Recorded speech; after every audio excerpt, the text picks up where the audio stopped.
मेरी तरफ से सब मौजूद दोस्तों को अस्सलाम वालेकुम।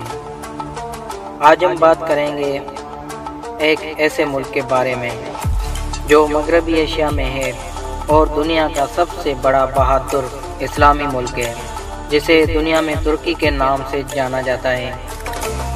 मैं आपको तुर्की के बारे में ऐसी दिलचस्प मालूमात से आगाह करूंगा जो शायद इससे पहले कभी आपको मालूम ना हो, जैसे कि नूह अलैहिस्सलाम की कश्ती, हज़रत दाऊद अलैहिस्सलाम का दौर, कुस्तुनतुनिया और आया सूफिया के बारे में। क्या आप जानते हैं कि आया सूफिया के नाम की माना क्या है? क्या आया सूफिया को म्यूजियम से मस्जिद में तब्दील करना एक ऐसे ज़माने का इशारा है जो क़यामत के करीब हो? क्या हकीकत में 2023 के बाद बड़ी जंगों का आगाज़ होगा और तीसरी और आखिरी बार सल्तनत उस्मानिया कायम होगी? ये सब हम आपको इस वीडियो में बताएंगे। तुर्की, इसका पूरा नाम तुर्की जमहूरिया है, जिसे रिपब्लिक ऑफ तुर्की कहते हैं, जो 7,83,356 मुरब्बा किलोमीटर रकबे के साथ दुनिया में 36वें नंबर पर शुमार होता है। इसकी अब तक की आबादी 8,08,10,525 पर मुश्तमिल है। आबादी के लिहाज से इसका दुनिया में 19वां नंबर है। तुर्की का दारुल हुकूमत अंकारा और इसका सबसे बड़ा शहर इस्तांबुल है। इस्तांबुल यूरोप का तीसरा बड़ा शहर है। तुर्की के कुल 81 सूबे और 600 शहर हैं। आबादी के लिहाज से सबसे बड़ा सूबा इस्तांबुल है। तुर्की का सबसे बड़ा शहर इस्तांबुल और इसकी आबादी तकरीबन 1,50,00,000 से ज़ायद है और इसकी सरहदें 8 ममालिक से मिलती हैं। रजब तैयब अर्दगान 1994 में इस्तांबुल के मेयर बने और 14 मार्च 2003 को तुर्की के वजीर आज़म बने। रजब तैयब अर्दगान ने तुर्की के लोगों को देखकर एक ऐसा दिलचस्प मॉडल बनाया और अर्दगान ने हुकूमत का सारा निज़ाम ऑनलाइन कर दिया, जिसकी वजह से अब आवाम को सरकारी दफ्तर जाते हुए धक्के खाने नहीं पड़ते। जदीद रेलवे निज़ाम बनाया, तुर्किश एयरलाइन को बहाल कर दिया। तुर्किश एयरलाइन अब दुनिया में 7वें नंबर पर है। रजब तैयब अर्दगान के आने के बाद लोगों की आमदनी में इजाफा हुआ, तुर्क खानदान खुशहाल हुए और तुर्की बड़ी तेजी के साथ यूरोप के बराबर हो गया। तुर्की में हर साल 3 करोड़ से ज्यादा सयाह आते हैं। अर्दगान ने 15 सालों में तुर्की को पूरी दुनिया के लिए खोल दिया। अब तुर्की दुनिया के 10 बड़े सियाहती मुल्कों में शामिल है। तुर्की के ड्रामे एर्तुगरुल गाजी ने पूरी दुनिया में सारे रिकॉर्ड तोड़ दिए।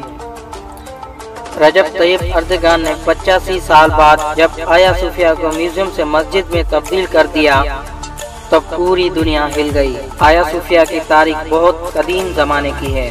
कहा जाता है कि यहाँ बहरे अस्वद की तह में इंसानी आबादी की मौजूदगी के आसार मिले हैं। हज़रत नूह अलैहिस्सलाम के तूफान का हवाला भी इसी इलाके से बताया जाता है।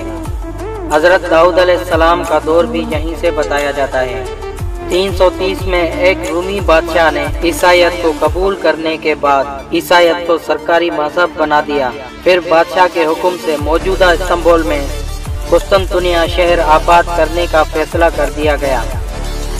7वीं सदी के दौरान मशरकी तुर्की पर मुसलमानों ने कब्जा कर लिया, जिसके नतीजे में रूमी सल्तनत सिर्फ अनातोलिया के मगरबी इलाकों तक महदूद होकर रह गई और फिर इन्हीं लोगों ने सल्तनत उस्मानिया का आगाज कर दिया और सुल्तान मोहम्मद फातिह ने कुस्तुनतुनिया को फतह करके एक बहुत बड़ी रकम तारीख कर दी।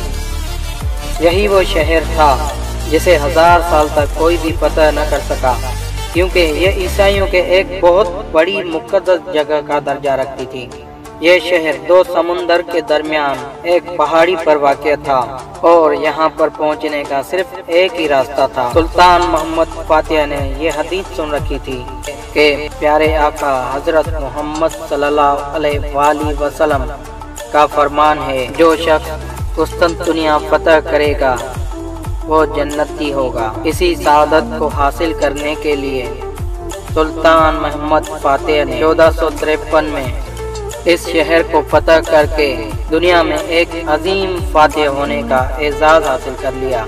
रजब तैयब एर्दोगान ने मुस्तफ़ा कमाल का खात्मा किया और एक इस्लामी कल्चर की बुनियाद रखी।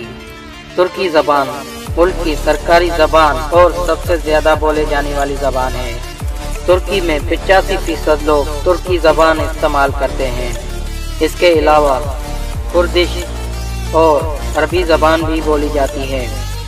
इसके अलावा तुर्की में ओबाज़ा, अफ़गार, यूनानी और रोमन ज़बान भी बोली जाती है। तुर्की मज़हब के लिहाज से आज़ाद है। तुर्की में 98% लोग मुसलमान हैं और 2% लोग ईसाई हैं। तुर्की की सकाफ़त में मशरक़ी और यूरोपी दोनों मौजूद हैं। दोस्तों, ये थी आज की वीडियो। ये वीडियो आपको कैसी लगी कमेंट्स करके ज़रूर बताइएगा।